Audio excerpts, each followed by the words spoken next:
Hello friends. तो आज हम पढ़ेंगे अध्याय 9, नए साम्राज्य और राज्य। अरविंद राजा बना। क्या बना? अरविंद राजा बना। अरविंद अपने स्कूल में खेले जाने वाले नाटक में राजा की भूमिका अदा करने के लिए चुना गया। स्कूल में जो नाटक खेला जाता है उसमें राजा बनने के लिए अरविंद को चुना गया। उसने सोचा था कि वह शाही वेशभूषा में मूछों पर ताव देते हुए रूप रूप पहले कागज में लिपटी तलवार को शान से पकड़कर चहलकदमी करेगा। उसने सोचा, जरा सोचो उसे कितनी हैरानी हुई जब उसे बताया गया कि उसे बैठकर वीणा भी बजानी पड़ेगी। यानी राजा को वीणा भी बजानी पड़ेगी और कविता पाठ भी करना होगा। एक संगीतज्ञ राजा कौन हो सकता है? वह अरविंद सोचने लगा। क्या करने लगा? ये है अरविंद और वह सोचने लगा। दरअसल अरविंद गुप्त वंश के प्रसिद्ध राजा समुद्रगुप्त की भूमिका अदा करने जा रहा था। किसका? समुद्रगुप्त का। समुद्रगुप्त के बारे में हमें इलाहाबाद में अशोक स्तंभ पर खुदे एक लंबे अभिलेख से पता चलता है। इलाहाबाद में जो अभिलेख है उससे पता चलता है। इसकी रचना समुद्रगुप्त के दरबार में कवि व मंत्री रहे हरिश्चंद्र द्वारा एक काव्य के रूप में की गई। किसके रूप में? हरिश्चंद्र के रूप में। और किसके दरबार में रहते थे? समुद्रगुप्त के दरबार में। यह एक विशेष किस्म का अभिलेख है जिसे प्रशस्ति कहते हैं। क्या कहते हैं? प्रशस्ति कहते हैं। यह एक संस्कृत शब्द है जिसका अर्थ प्रशंसा होता है। जिसका अर्थ क्या होता है? प्रशंसा होता है। प्रशस्तियां लिखने का प्रचलन भी था। प्रशस्तियां किसका? लिखने का भी प्रचलन था। जैसे तुमने अध्याय 8 में गौतमी पुत्र श्री सतकर्णी की प्रशस्ति के बारे में पढ़ा, परंतु गुप्त काल में इनका महत्व और भी बढ़ गया। गुप्त काल में इसका और भी महत्व बढ़ गया। समुद्रगुप्त की प्रशस्ति क्या कहती है? देखें समुद्रगुप्त की प्रशस्ति हमें क्या बताती है। कवि ने इसमें राजा की एक योद्धा, युद्धों को जीतने वाले राजा, विद्वान तथा एक उत्कृष्ट कवि के रूप में भरपूर प्रशंसा की गई थी। यहाँ तक कि उसे ईश्वर के दरबार में बताया गया है। प्रशस्ति में लंबे लंबे वाक्य दिए गए हैं। यहाँ वैसे ही एक वाक्य का अंश दिया गया। प्रशस्ति में लंबे लंबे वाक्य दिए गए हैं, वैसे ही एक वाक्य का अंश दिया गया है प्रशस्ति के बारे में। योद्धा समुद्रगुप्त, जिनका शरीर युद्ध मैदान में कुठारों, कुल्हाड़ियों, तीरों, भालों, बर्छों, तलवारों, लोहे की गदाओं, नुकीले तीरों तथा अन्य सैकड़ों हथियारों से लगे घावों के दाग से भरे होने के कारण अत्यंत सुंदर दिखता है। यह वर्णन तुम्हें उस राजा के दरबार में क्या बताता है? जिस राजा किस प्रकार युद्ध से लड़ते थे। ठीक है, किस प्रकार युद्ध के लड़ते थे ये सब दिया गया है। गदा था, तलवार था, ये सभी था। अगर तुम मानचित्र को गौर से देखो तो पाओगे कि एक क्षेत्र में हरे रंग से रंगा गया है। ठीक है, एक क्षेत्र में हरे रंग से रंगा गया है। चित्र ये आगे में है। चित्र कहाँ है? ये देखिए, हरे रंग से ये रंगा गया है। ये रहा, हरा रंग से रंगा गया है। ठीक है, हरे रंग से रंगा गया है। तुम्हें पूर्वी समुद्र तट के साथ साथ एक क्रम में लाल बिंदु दिखेंगे। ठीक है, लाल बिंदु भी उसके आगे था। उसी तरह के कुछ क्षेत्र बैगनी और नीले रंग के भी मिलेंगे। यह मानचित्र इस प्रशस्ति में प्राप्त जानकारियां के आधार पर बनाया गया है। हरिश्चंद्र 4 विभिन्न प्रकार के राजाओं और उनके प्रति समुद्रगुप्त की नीतियों का वर्णन करता है। मानचित्र में हरे रंग का क्षेत्र आर्यावर्त के उन 9 शासकों का है जिन्हें समुद्रगुप्त ने हराकर उनके राज्यों को अपने साम्राज्य में मिला लिया। समुद्रगुप्त ने राज्य को हराकर उनके अपने साम्राज्य में मिला लिया। इसके बाद दक्षिणापथ के बाहर 12 शासक आते हैं। इसके बाद दक्षिणापथ के 12 शासक आते हैं। इनमें से कुछ की राजधानियों को दिखाने के लिए मानचित्र पर लाल बिंदु दिए गए हैं। कुछ की राजधानियां दिखाने के लिए मानचित्र पर किसका बिंदु दिए गए हैं? लाल बिंदु। इन सब ने हार जाने पर समुद्रगुप्त के सामने समर्पण किया। ये सभी जो था हार गया था और समुद्रगुप्त के सामने समर्पण किया। समुद्रगुप्त ने उन्हें फिर से शासन करने की अनुमति दे दी। फिर से क्या किया? शासन करने की अनुमति दे दी। पड़ोसी देशों का आंतरिक घेरा बैंगनी रंग से रंगा गया है। पड़ोसी देशों का घेरा बैंगनी रंग से रंगा दिया गया है। इसमें असम, तटीय बंगाल, नेपाल और उत्तर पश्चिम के कई गण या संघ आते थे। ठीक है, उत्तर पश्चिम के। ये समुद्रगुप्त के लिए उपहार लाते थे, उनकी आज्ञाओं का पालन करते थे तथा उनके दरबार में उपस्थित हुआ करते थे। उनके दरबार में आते भी थे। बाह्य इलाके के शासक मतलब अगल बगल के शासक जिन्हें नीले रंग से रंगा गया है, संभवतः कुषाण तथा शक वंश के थे। कुषाण और शक वंश थे। इसमें श्रीलंका के शासक भी थे। इन्होंने समुद्रगुप्त की अधीनता स्वीकार की और अपनी पुत्रियों का विवाह उससे किया। श्रीलंका के शासक जो था समुद्रगुप्त से शादी किया, उनकी पुत्री का शादी करवाया। ये देखिए उस समय के सिक्का कैसा था कुषाण वंश का। वीणा बजाने वाला राजा समुद्रगुप्त के कुछ अन्य गुणों के सिक्कों पर दिखाया गया है। जैसे इस सिक्के में उन्हें वीणा बजाते हुए दिखाया गया है। देखिए वीणा बजाने वाला राजा।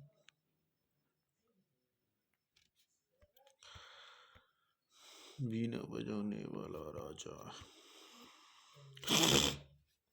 मानचित्र में प्रयाग यानी इलाहाबाद का पुराना नाम क्या है? प्रयाग है। उज्जैन तथा पाटलिपुत्र को ढूंढो। ये गुप्त शासन के महत्वपूर्ण केंद्र थे। देखिए उज्जैन तथा पाटलिपुत्र, ये रहा पाटलिपुत्र और ये रहा उज्जैन, ठीक है, और ये रहा प्रयाग। देखिए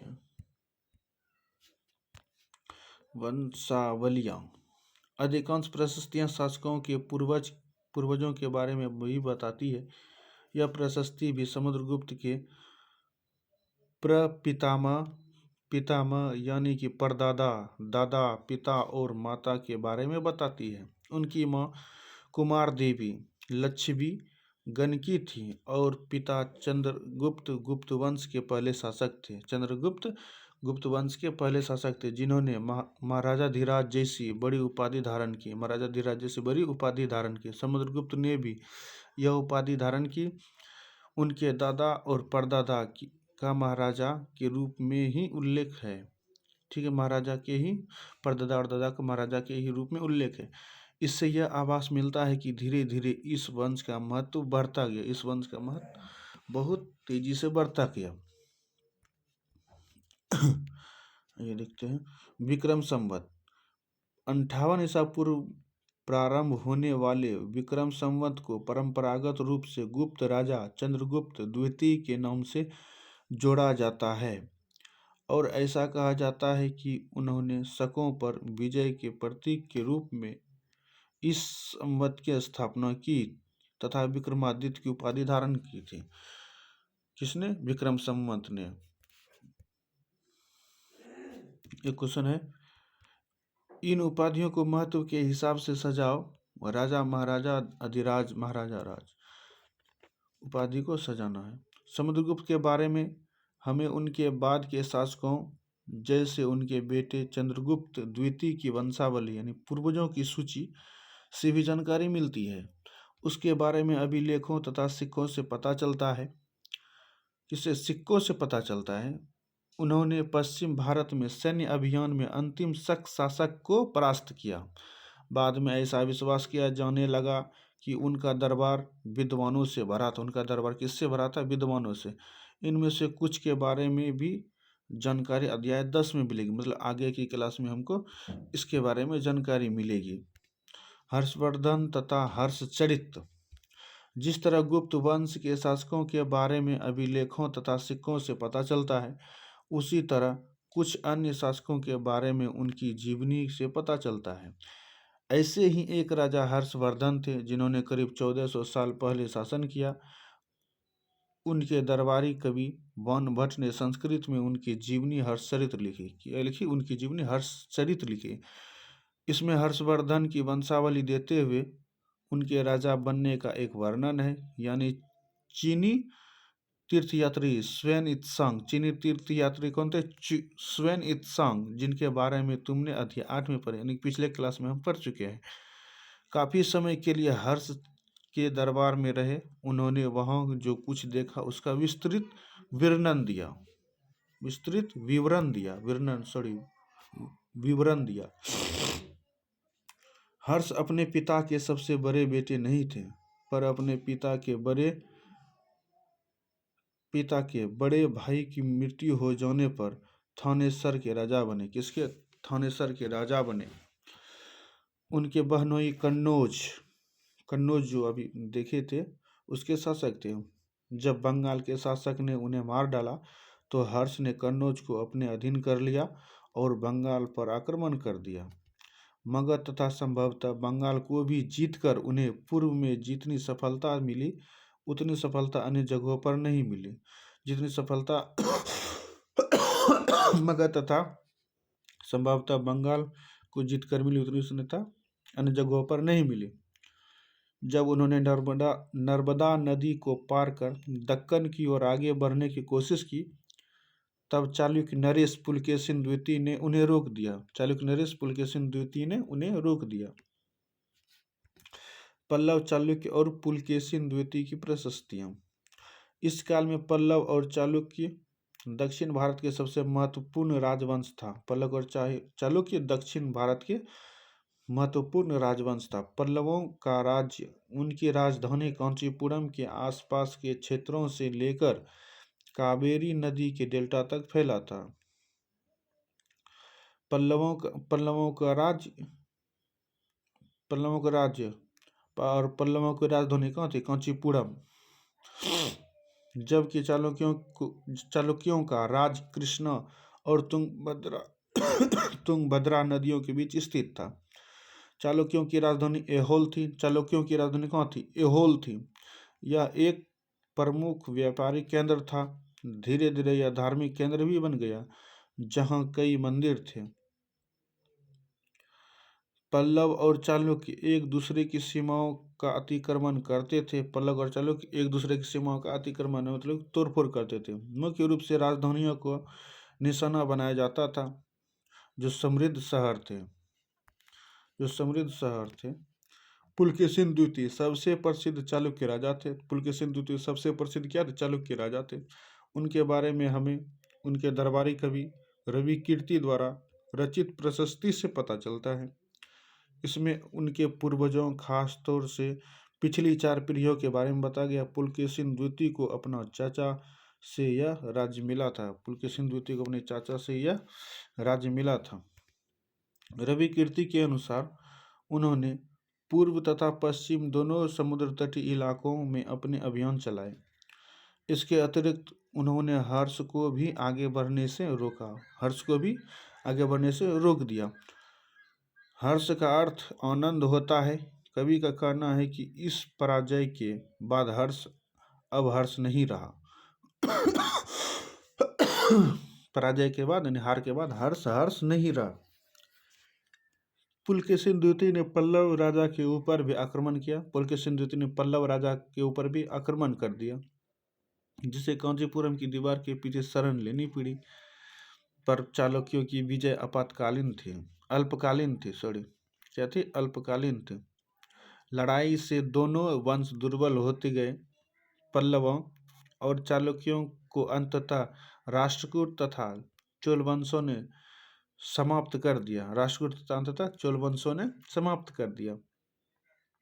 इनके बारे में तुम कक्षा 7 में पढ़ोगे, मतलब कि इसके बारे में हम पढ़ लिए हैं पीछे की क्लास में।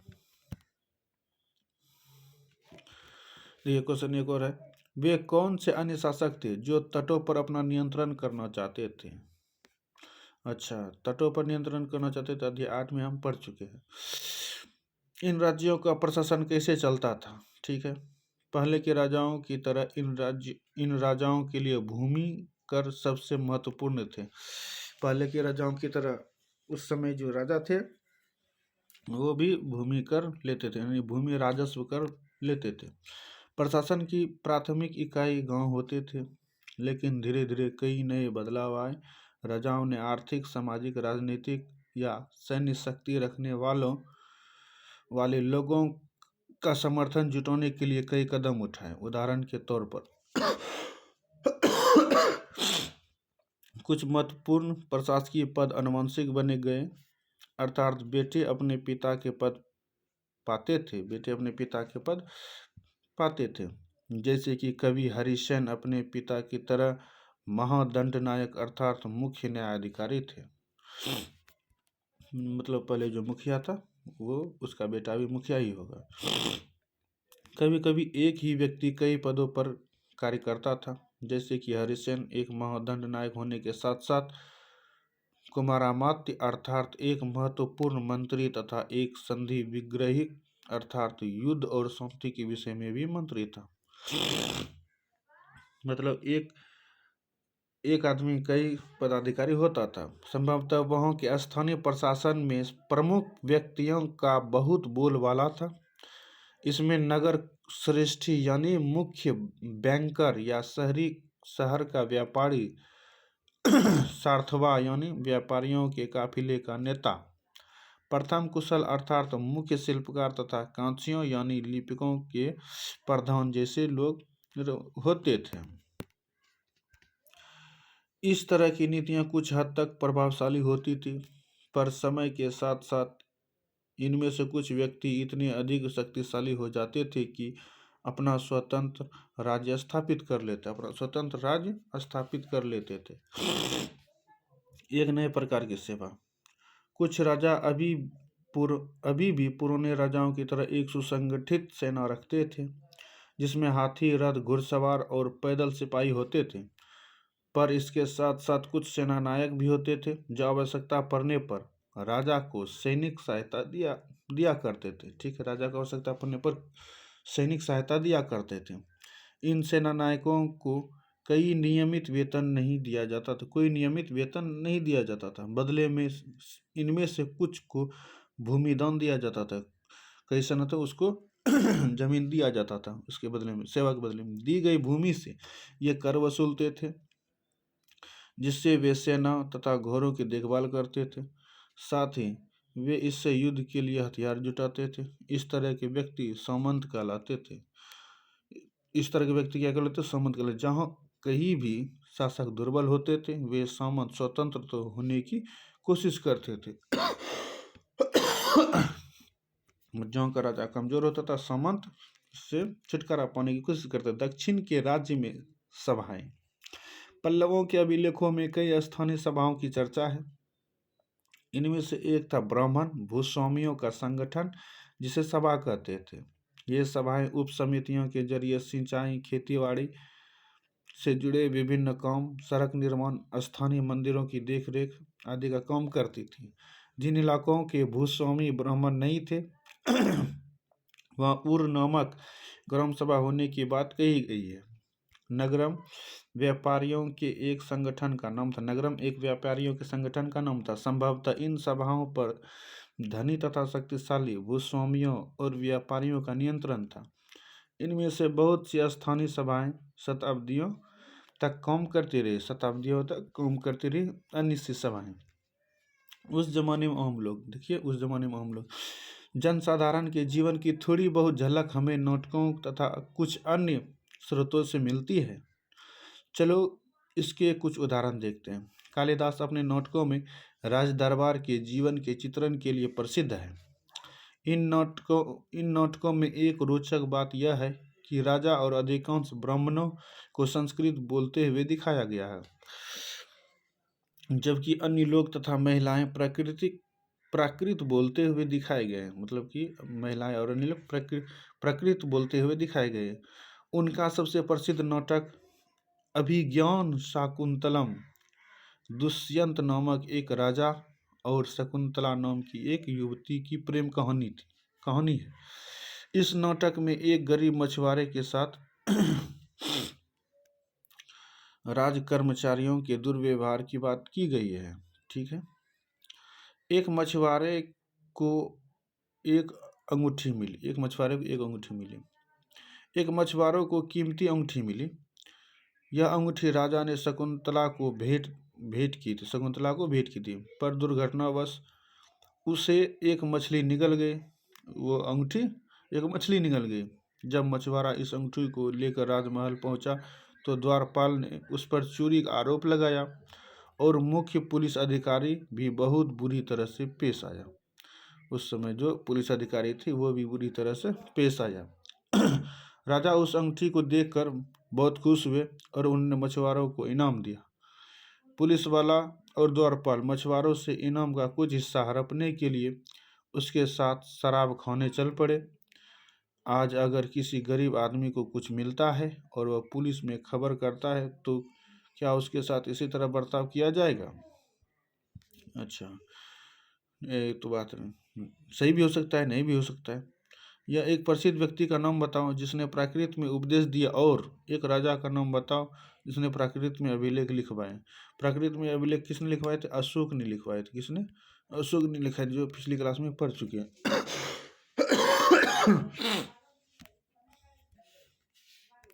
चीनी तीर्थयात्री फासियन का ध्यान उन लोगों की दुर्गति पर भी गया।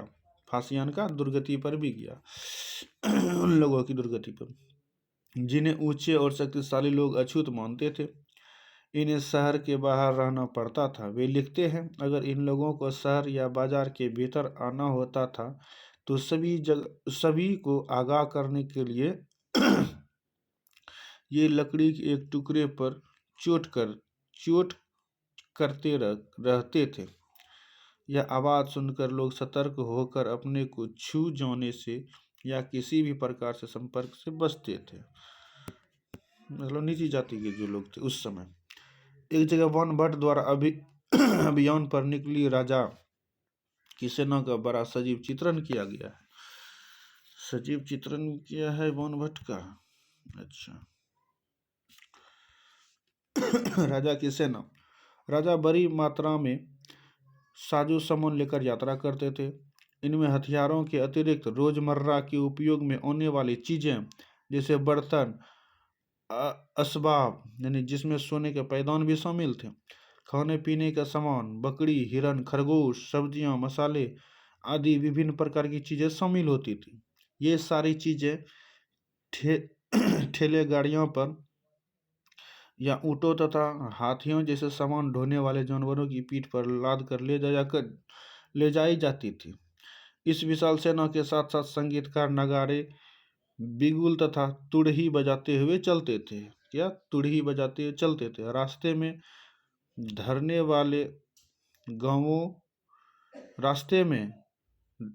सरने वाले गांव वालों को उनका सत्कार करना पड़ता था। वे दही, गुड़ तथा फूलों को उपहार लाते थे तथा जानवरों को भी चारा देते थे। वे राजा से सब आदमी मिलना चाहते थे ताकि अपनी शिकायत या कोई अनुरोध उनके सामने रख सके, पर ये सेनाएं अपने पीछे विनाश और विध्वंस की निशान छोड़ देती थी। मतलब उनकी जो राजा की जो सेना था वो अब क्या बोलते हैं, उत्पात मचाना शुरू कर देते। अक्सर गांव वालों की झोपड़ियां हाथी कुचल डालते थे और व्यापारियों के काफिले में जूत बैल इस हलचल भरे माहौल से डरकर भाग खड़े होते थे। वन भट्ट लिखते हैं, पूरी दुनिया धूल के गर्त में डूब जाती थी। चलिए आगे देखते हैं उपयोगी शब्द। हर्षवर्धन की सेना अगले हफ्ते तुम्हारे गांव आने वाली है। मतलब कि अगले हफ्ते मेरे गांव आने वाली है। तुम्हारे माता पिता इसके लिए तैयारी कर रहे हैं। मतलब तैयारी कर वर्णन करो कि वे क्या क्या बोल रहे हैं और क्या क्या कर रहे हैं। क्या क्या बोलेंगे, अपना दुख ही सुनाएंगे ना। उपयोगी शब्द देखिए। प्रशस्ति किसे कहते हैं? आर्यावर्त किसे कहते हैं? दक्षिणापद किसे कहते हैं? वंशावली क्या क्या होता है? अनुवांशिक में कौन कौन से राजा क्या होता है या क्या करते हैं, पदाधिकारी क्या, संबंध क्या होता है, सभा कहाँ बैठता था, नगरम किसे कहते हैं। कुछ महत्वपूर्ण तिथियां। गुप्त वंश की शुरुआत 1700 साल पहले हुई। कितने साल पहले? 1700 साल पहले गुप्त वंश की शुरुआत हुई। हर्षवर्धन का शासन 1400 साल पहले हुआ। हर्षवर्धन का शासन कितने साल पहले हुआ? 1400 साल पहले हर्षवर्धन का शासन हुआ था। चलिए आज की क्लास में इतना ही। जय हिंद, जय भारत।